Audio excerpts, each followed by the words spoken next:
Paso Video ekibi olarak yeni bir bölümle karşınızdayız.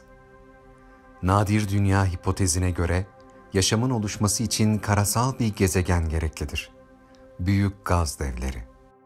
Bu tarz bir yüzeye sahip olmadığı için karmaşık yaşamı destekleyemezler. Çok küçük boyutlardaki bir gezegen atmosferini kendi kütle çekimiyle tutamaz.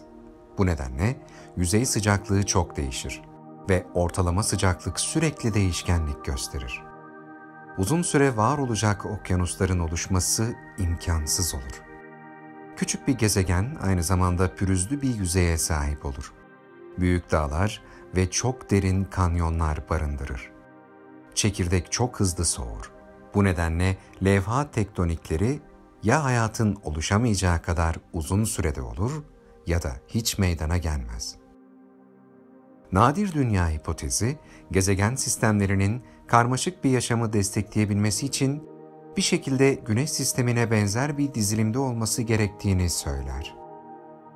İç gezegenler küçük ve kayaç, dış gezegenler büyük ve gaz bileşenli olmalıdır. Bu gaz kütlelerinin korunması olmadan asteroidlerle yaşanan çarpışmaların sayısı çok daha fazla olacaktır ve daha büyük bir oranda kütle kaybı yaşanacaktır. Ek olarak Güneş sisteminin dizilimi yalnızca nadir değildir. Aynı zamanda olabilecek en uygun dizilimdir. Çünkü büyük kütlede ve yer çekimine sahip gaz devleri, sistemde yer alan küçük kayaç gezegenlere asteroidlerin çarpmasını engelleyebilmektedir. Bir gezegen sistemi, karmaşık yaşamın oluşumunu destekleyebilecek şartlara sahipken, aynı zamanda bu karmaşık yaşamın sürekliliği için gereken şartları da belli bir süre için sağlayabilmelidir. Eğer merkez yıldızın yörüngesi eliptik ya da hiperbolikse bazı spiral kollardan geçer. Ancak eğer bu yörünge kusursuz bir çemberse sarmal kollardaki yörüngesel hızla dönüş hızı aynı olacaktır. Bu durumda yıldız sarmal kolların bölgesine sürüklenecektir. Bu nedenle nadir dünya hipotezi, eğer bir yıldız yaşamsal bir galaksi oluşturacaksa, yıldızın galaksisinin neredeyse çembersel bir yörüngeye sahip olması gerektiğini söyler. Merkezdeki yıldızın yörüngesel hızı için gerekli senkronizasyon, ancak galaktik merkezden çok dar bir alana kadar uzanan sarmal kollarda oluşabilir. Bu bölgeye galaktik yaşanabilir bölge denir. Galaksideki yıldız sayısı tahminine dayanarak toplam sayının 20 ila 40 milyar civarı olduğu düşünülmektedir. Samanyolu'ndaki yıldızlardan yaklaşık %5'inin bu bölgede yer aldığı düşünülmektedir. Gözlemlenmiş galaksilerin yaklaşık %77'si sarmal galaksilerdir ve sarmal galaksilerin 2/3'ü Samanyolu gibi çoklu kollu sarmal galaksi davranışı gösterir. Nadir dünya hipotezine göre galaksimizi farklı kılan şey, kendi türünün %7'sinde var olan bir sakinliktir. Bu durumda bile bu, bilinen evrende 200 milyardan fazla galaksiye karşılık gelen bir sayıdır.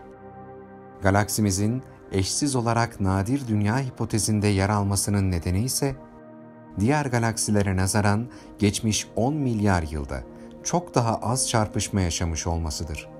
Bu barış dolu geçmiş, galaksimizi karmaşık bir yaşam barındırması için çok daha elverişli bir yer haline getirmiştir. Samanyolu'nun merkezinde yer alan kara deliğin etkinlik derecesi de önemli bir neden olmuş olabilir. Çok fazla ya da çok az olan etkenler yaşamı daha nadir hale getirir. Samanyolu'ndaki kara delik, olabilecek en düzgün şekilde var olmaktadır. Samanyolu etrafında Güneş'in yörüngesi neredeyse tamamen mükemmel bir çemberdir. Nadir dünya hipotezi, Güneş'in de nadir olduğunu söylerken, oluşumundan kaynaklı bu süre, astronom Karen Masters'ın hesaplarına göre yaklaşık 100 milyon yıl almaktadır. Evren bu tarz gezegenlere sahip olabilecek kadar genişse, ancak eğer böyle gezegenler varsa, muhtemelen birbirlerinden binlerce yıl uzakta olurlar. Böyle bir uzaklık, bu gezegenlerde var olan akıllı yaşam formlarının birbirleriyle iletişim haline geçmesini neredeyse imkansız bir hale getirmektedir. Bu Fermi paradoksu olarak bilinir. Eğer akıllı yaşam formları bu kadar yaygınsa neden göz önünde değiller? Bu da akılları çok karıştıran sorulardan biridir. Fermi paradoksu, dünya dışı uygarlıkların var olma olasılığının gayet yüksek olduğuna dair tahminlerin varlığıyla bunu doğrulayacak herhangi bir kanıtın ya da temasın yokluğu arasındaki çelişkiyi ifade eder. Evrenin yaşının büyüklüğü ve muazzam sayıda yıldızın varlığıyla birlikte hayat için dünyanın tipik bir gezegen örneği olduğu varsayımı da göz önüne alındığında dünya dışı yaşamın yaygın olması gerekir. Bu önermeyi 1950'de bir öğle yemeği sırasında tartışan fizikçi Enrico Fermi şu soruyu sormuştu. Eğer Samanyolu dahilinde yüksek sayıda ileri dünya dışı uygarlık mevcutsa, neden uzaylılara ait uzay araçları ya da sondalar gibi kanıtlara rastlamıyoruz? Konunun daha detaylı incelendiği tartışmalar 1975 tarihli bir makalesiyle başladı. Konuyla ilişkili bir başka soru da büyük sessizlik olarak bilinir.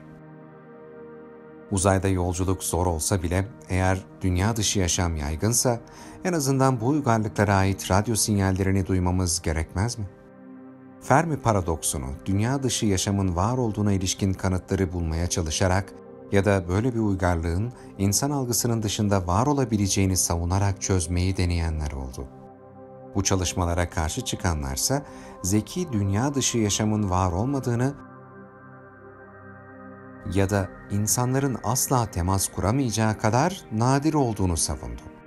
Hart'ın makalesiyle birlikte dünya dışı yaşam hakkında bilimsel teoriler ve olası modeller üretmeye yönelik çalışmalar için büyük çaba harcanmaya başladı.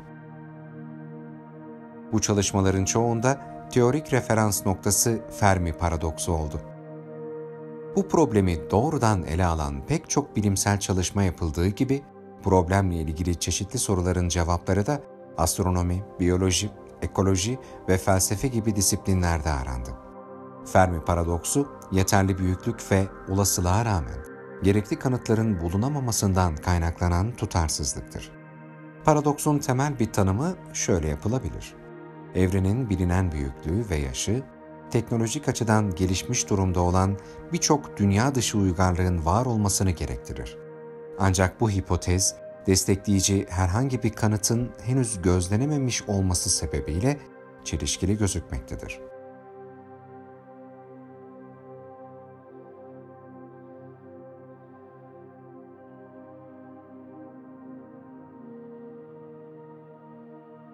Fermi paradoksu iki şekilde sorulabilir.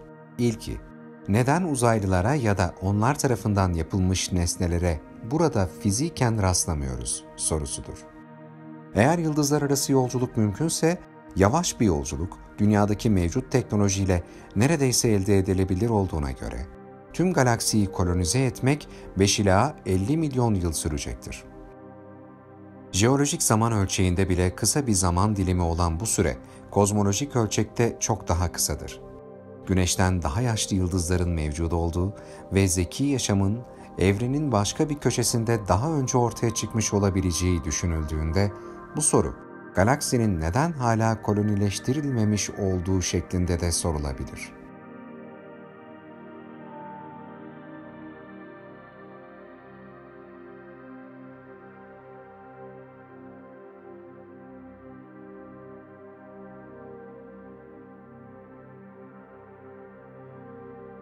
Kolonileştirme, uzaylı uygarlıklar için gereksiz ya da istenmeyen bir durum olabilir. Ancak yine de galaksinin keşfine yönelik geniş çaplı araştırmaların var olması gerekir. Ancak ne kolonileşmenin ne de keşif araştırmalarının izine rastlanabilmiştir. Yukarıdaki argüman tüm evren için geçerli olmayabilir. Çünkü uzak galaksilere ait zeki uygarlıkların varlığına dair dünya üzerinde fiziksel kanıtların bulunmayışı, uzayda yolculuk için çok uzun sürelerin gerekli olmasıyla açıklanabilir. Böyle olsa bile paradoks, neden zeki yaşamın işaretlerini görmüyoruz şeklinde ifade edilebilir. Zira yeterince gelişmiş bir uygarlık, gözlemlenebilir evrenin oldukça büyük bir bölümünden görülebilir.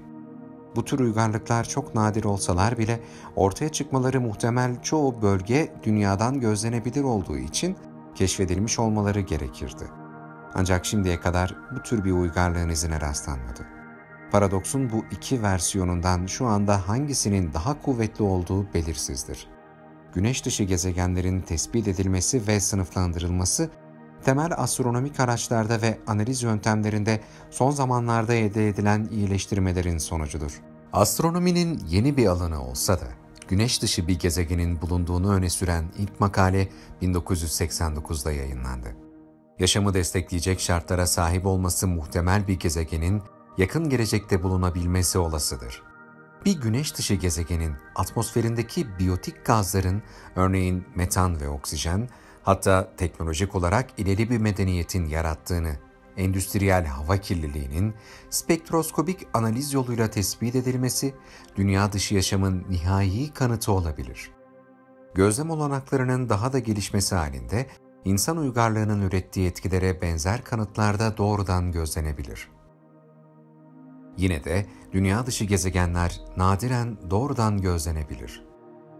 Bunun yerine bu tür gezegenlerin varlığı genelde etrafında döndükleri yıldız ya da yıldızlar üzerindeki etkilerinin incelenmesiyle tespit edilir. Bu yüzden çoğunlukla gezegenin sadece kütlesi ve yörüngesi bilinebilir. Mevcut güneş dışı gezegen tespit yöntemleriyle yaşam barındıran dünya benzeri gezegenlerin tespiti mümkün görünmemektedir. Kütle çekimsel mikromercekleme gibi yöntemler, dünyadan daha küçük boyuttaki gezegenlerin varlığını tespit edebilir. Ancak bu yöntemde gezegen bir an için tespit edilir ve gezegenin takip edilmesi mümkün değildir. Radyal hız ve gök ölçüm gibi yöntemlerde güneş dışı gezegenlerin etkileri uzun süre gözlenebilir. Ancak bu yöntemler dünyanın birkaç katı kütleye sahip gezegenlerde kullanılabilir. Bu tür gezegenler, dünya benzeri yaşamın ortaya çıkmasının olası olmadığı gezegenlerdir. Yine de güneş dışı gezegen tespiti ve sınıflaması astronominin en aktif alt dallarından biridir. Güneş dışı gezegen tespit yöntemlerindeki iyileştirmeler sayesinde daha fazla karasal gezegenin tespit edilebileceği ve daha uzun süreyle gözlemlenebileceği düşünülmektedir. Bu tür gözlem iyileştirmeleriyle potansiyel olarak yaşam barındıran gezegenlerin genel özellikleri daha iyi anlaşılacak, evrendeki yaşamın nasıl olması gerektiği konusunda daha iyi tahminler yapılabilecek ve Fermi paradoksunun temelinde yer alan varsayımlar daha iyi anlaşılabilecektir.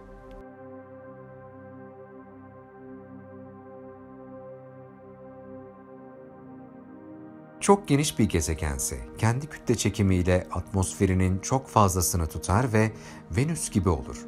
Venüs, Dünya ile çok benzer boyutlara sahip olmasına rağmen atmosfer basıncı Dünya'nınkinin 92 katıdır. Venüs'ün yüzey sıcaklığı 735 Kelvin'dir. Bu sıcaklık Venüs'ü Güneş sistemindeki en sıcak gezegen yapar. Dünyanın erken dönemindeki atmosferi Venüs'e benzemesine rağmen dev tesir efektini kaybetmiştir. Venüs, Güneş sisteminde Güneş'e uzaklık bakımından ikinci sıradaki, sıcaklık bakımından da birinci sıradaki gezegendir. Güneş'e uzaklık bakımından ikinci sırada olmasına rağmen en sıcak gezegen olmasının nedeni de atmosferinin gelen güneş ışınlarının dışarı çıkmasına izin vermemesidir. Ayrıca Zühre, Çolpan ve Çoban yıldızı olarak da bilinir. Bu gezegen adını eski Roma tanrıçası Venüs, eski Yunan mitolojisinde Afrodit'ten almıştır. Venüs, kendi ekseni etrafında Güneş sistemindeki diğer tüm gezegenlerin aksi istikametinde döner. Güneş etrafındaki dönüşünü 224,7 dünya gününde tamamlar. Büyüklüğü açısından Dünya ile benzerlik gösterdiğinden Dünya ile kardeş gezegen veya Dünya'nın ikizi olarak da bilinmektedir. Gökyüzünde Güneş'e yakın konumda bulunduğundan ve yörüngesi Dünya'nınkine göre Güneş'e daha yakın olduğundan, yeryüzünden sadece Güneş doğmadan önce veya battıktan sonra görülebilir. Bu yüzden Venüs, akşam yıldızı, sabah yıldızı veya tan yıldızı olarak da isimlendirilir. Çoban yıldızı da denmektedir. Görülebildiği zamanlar gökyüzündeki en parlak cisim olarak dikkat çeker. Venüs kendi ekseninde dönerken Güneş sistemindeki diğer gezegenlerin aksi bir yön izler. Venüs kendine ait Physis Trospedi parçalama özelliğine ve Trospinakolitan perazmına sahiptir. Dünya'ya yörüngesi itibariyle ortalama mesafe olarak en yakın gezegendir. Yerden gözlendiğinde en parlak gezegendir. yüzey sıcaklığı en yüksek gezegendir. Yer benzeri gezegenler arasında en yoğun atmosfere sahip olanıdır. En çok uzay aracı gönderilen ve üzerinde en çok sayıda insan yapımı araç bulunan gezegendir. Ekseni etrafında ters döner. Venüs'ün bulutlarında çok dirençli mikroorganizmalar olabileceğine dair bazı göstergeler bulunmaktadır. El Paso'daki Texas Üniversitesi'nden Dark Schultz, diğer şeylerin yanı sıra bazı gazların yokluğunu veya varlığını açıkladı. El Paso'daki Texas Üniversitesi'nden Dark Schultz'a göre bunlar diğer şeylerin yanı sıra bazı gazların yokluğunu veya varlığını açıklayabilir. Ayrıca Pioneer Venüs 2'nin büyük daldırma sondası Venüs'ün bulutlarında bakteri boyutunda parçacıklar bulmuştur. Cardiff Üniversitesi'nden Profesör Jay'in yönetimindeki ekibin Venüs atmosferindeki fosfin miktarı ile ilgili akademik makaleleri 14 Eylül 2020'de Nature Astronomy dergisinin web sitesinde yayınlandı. Venüs atmosferinde yüksek miktarda fosfin molekülüne rastladıktan sonra bu gözlemin öneminden dolayı Şili'deki Atacama Large ALMA tesisinde 45 teleskopla gözlemlerini kontrol etme imkanını buldular. Bu gözlem fosfin gazının özelliklerinden dolayı önemliydi. Fosfin gazı canlı içermeyen süreçlerde ancak çok az miktarda üretilebiliyordu. Bu yüzden de eldeki veriler daha detaylı incelemeye tabi tutuldu. Venüs atmosferinin gözlemlenen kısmında her 1 milyar molekülde 20 molekül fosfin olduğu anlaşıldı. Tespit edilen miktarın cansız süreçlerle ortaya çıkıp çıkamayacağı kontrol edildi. Yapılan hesaplamalarda cansız süreçlerin bu miktarın ancak 10.000'de birini üretebileceği ortaya konuldu. Bu sebeple Venüs atmosferindeki fosfin miktarı gezegende hayat olduğunun muhtemel işareti olarak değerlendiriliyor. Çalışmaları yürüten bilim insanları bu araştırmada ortaya çıkan verilerin Venüs'te hayat olduğunu kesin olarak göstermediğini ve daha fazla veriye ihtiyacı olduğunu belirtiyorlar. Ancak fosfin üretimiyle ilgili bilinen kimyasal tepkimeler göz önüne alındığında Venüs gezegeninde fosfin üreten mikroorganizmaların varlığı ciddi bir ihtimal olarak değerlendiriliyor. Gündüz-gece çizgisi üzerinde kalan Venüs atmosferinin güneş ışınlarıyla aydınlanması, gezegenin evresinin beklenenden daha büyük olarak algılanmasına neden olur. Venüs'ün herhangi bir dönemde Güneş'le yaptığı açıya dayanarak hesaplanan evreyle gözlenen evresi arasındaki bu faz kayması bazen 3 günü bulur ve Search-Rotor etkisi olarak adlandırılır. Venüs'ün karanlık yüzünün yeryüzüne dönük olduğu alt kavuşum anında arkadan aydınlanan atmosferin ortası karanlık bir halka şeklinde görülebildiği saptanmıştır. Yine alt kavuşum anına yakın günlerde gezegenin karanlık yüzünde çok hafif bir aydınlanma hissedilebilir. Küllenmiş ışık adı verilen bu olay 1640'lardan bu yana bilinmektedir. Bugüne dek çok değişik açıklamalar getirilmiş olmasına rağmen nedeni bilinmeyen bu atmosfer aydınlanmasının elektriksel etkinliklerle veya kutup ışınlarına benzer bir mekanizmayla ortaya çıkabileceği öne sürülmüştür. Venüs atmosferi gaz küreler gibi diferansiyel dönme gösterir. Venüs'ün atmosferinde sürekli olarak devam eden asit yağmurları yağmaktadır. Genellikle Venüs kükürt nedeniyle çok sıcak bir iklime sahiptir.